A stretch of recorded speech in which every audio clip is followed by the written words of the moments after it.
warahmatullahi wabarakatuh. Hai adik-adik, berjumpa lagi dengan Bunda Erin. Kali ini Bunda akan merelay materi kebuli, yaitu kembali ke buku literasi. Nah, kali ini Bunda akan storytelling dari salah satu buku e-learning, yaitu A Child First Library of Values. Nah, salah satu bukunya itu judulnya adalah The Naughty Molly. Selamat mendengarkan ya. A Child First Library of Values adalah salah satu buku dari e-learning. Nah, A Child First Library of Values biasa disingkat dengan CFV. Nah, CFV ini Guide Your Child to Good Behaviors, mengajarkan tentang kepatuhan kepada anak. Jadi di sini kita bisa membimbing anak untuk berperilaku baik dengan mendengarkan salah satu cerita dari buku A Child First Library of Values. Nah, a young mole ignores the wishes of his parents and set out on an adventure, but he comes to regret his selfish behaviors and learn to do more bodyons in futures. The Naughty Mole is just one of the international stories that make up A Child First Library of Values, a series which provide the children with guidance on the importance of good behavior. Days of winter have arrived, but inside the mole's house is warm and peaceful. Let's all have a long sleep until the warm spring comes again, say Mr. and Mrs. Mole. Everybody in the Mole family is stuck up in their bed, except Ben, that is. Ben doesn't feel even a little bit sleepy. It's boring to go to bed. I want to stay up and play. Quiet, Ben. Your noise is keeping us all awake up, say his father. I'm sorry, says Ben. Ben goes quickly back to bed, but he has a plan. As soon as everyone is asleep, Ben packs a small bag and sneaks out of the house. Wow, it's all white, he says.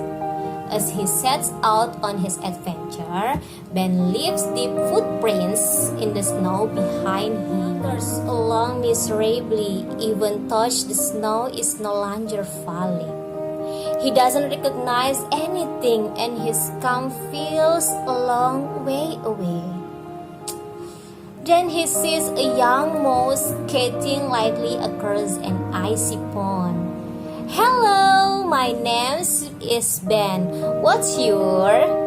I'm Tess. Do you like my skating? Looks fun, says Ben. I think I will try it. He slides carefully onto the ice.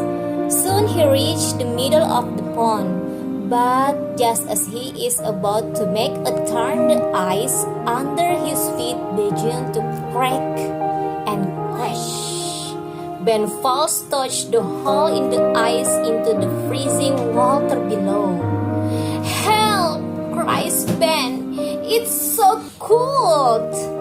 Luckily, Mr. Rabbit and his son are collecting firewood nearby. They hear Ben's cry and runs to help him. Quick!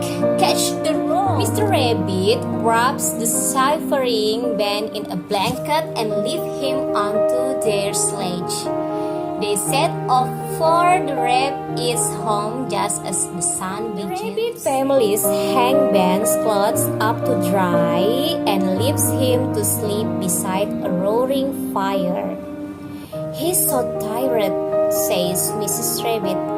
When he wakes up, we will find out where he lives and take him home. Mr. and Mrs. Mole discover that Ben is missing.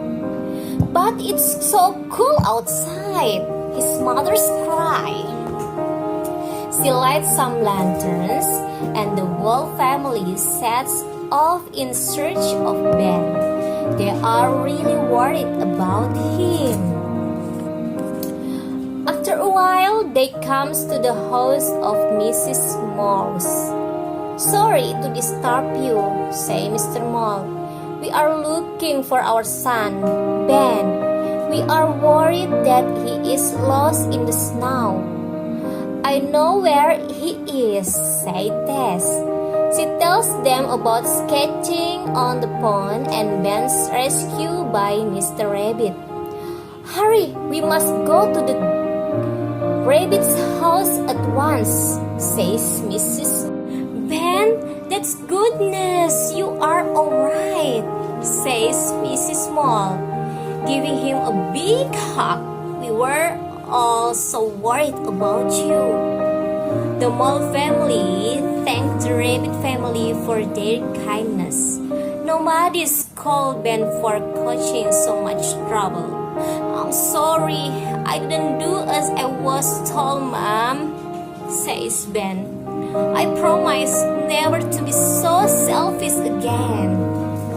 Nah, what's the story tell us? Nah, dari kisah tadi itu, apa yang pesan yang didapat dari kisah tadi? Nah, Bunda akan sedikit merangkumnya buat adik-adik, yaitu pertama, tidur harus tepat waktu. Terkadang terasa jauh lebih menyenangkan untuk tetap terjaga saat orang tua menyuruh kita untuk segera tidur. Nah, seperti yang dilakukan Ben di awal cerita. Namun, kita harus ingat bahwa jika kita tidak segera tidur, kita akan kurang tidur dan kemudian kita akan merasa lelah dan mudah marah keesokan harinya. Nah, insight yang kedua yang bisa kita dapatkan yaitu mementingkan perasaan orang lain.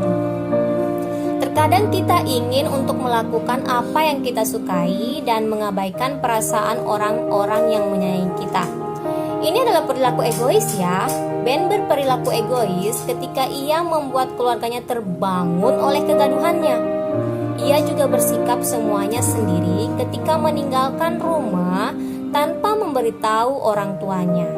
Karena ia tidak memikirkan betapa khawatirnya mereka ketika mereka tahu ia hilang. Di akhir cerita, Ben menyadari bahwa tidak sepatutnya ia bersikap egois karena orang tuanya sangat peduli dan sangat menyayanginya. Nah, yang ketiga itu mematuhi perintah orang tua kita. Karena Ben masih sangat muda, ia belum memiliki pengalaman untuk mengenali situasi berbahaya.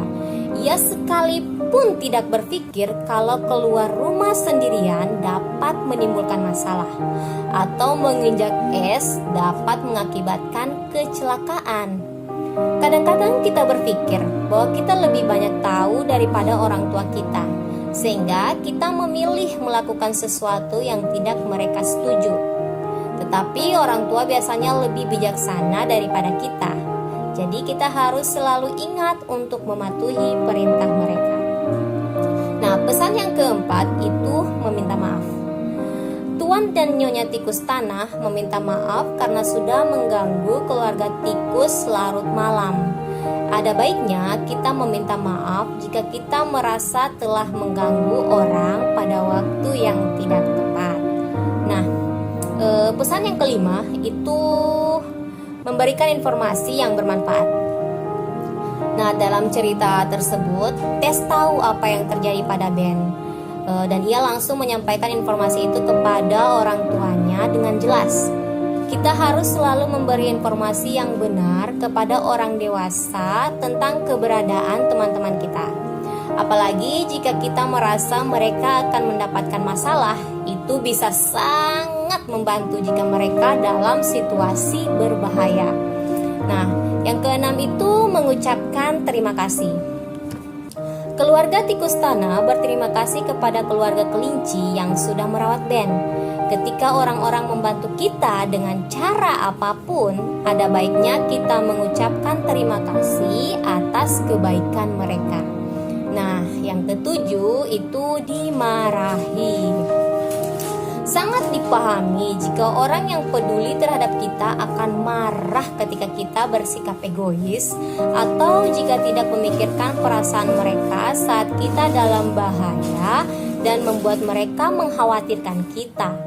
Karena mereka menyayangi kita, maka mereka memarahi kita. Terkadang mereka merasa sangat lega saat tahu kalau kita aman dan mereka tidak akan memarahi kita, tetapi kita harus tahu bahwa kita sudah melakukan kesalahan. Ketika orang tua Ben akhirnya menemukannya, mereka tidak memarahinya karena mereka sangat senang ternyata ia selamat dan mereka tahu ia telah mendapatkan pelajaran dari perbuatannya. Nah, yang terakhir adalah meminta maaf. Nah, permintaan maaf akan sangat berarti jika diucapkan dengan tulus.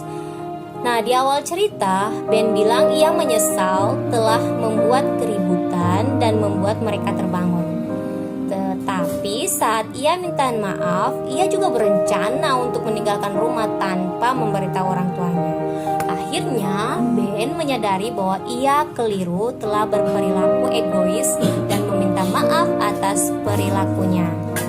Kali ini ia meminta maaf dengan tulus. Nah, itulah tadi insight yang bisa kita dapatkan dari cerita The Naughty Mall. Oke adik-adik, sekian dulu storytelling kita hari ini. Insya Allah kita akan berjumpa lagi di storytelling selanjutnya. Wabillahi taufiq wal hidayah. Wassalamualaikum warahmatullahi wabarakatuh.